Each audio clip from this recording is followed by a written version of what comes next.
Hello, how are you? Welcome to a new installment of your Pharmacy Assistant. On this occasion, we would talk about what it is used for and how it is used. So let's take a look.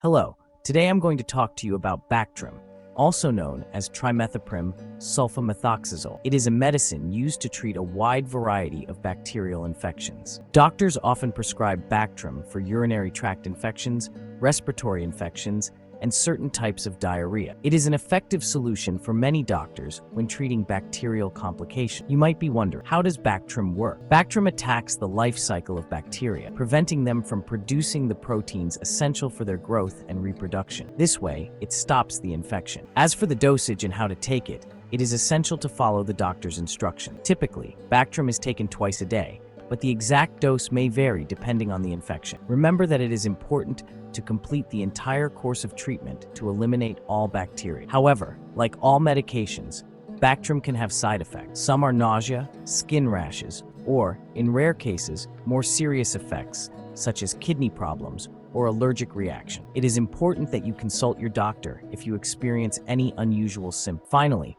people with severe liver or kidney disease or pregnant women should not use Bactrim unless specifically recommended by a doctor. In short, Bactrim is a great ally against bacterial infections, but it is essential to use it with caution and under the supervision of a healthcare professional. Make sure you know the correct dosage and potential side effects.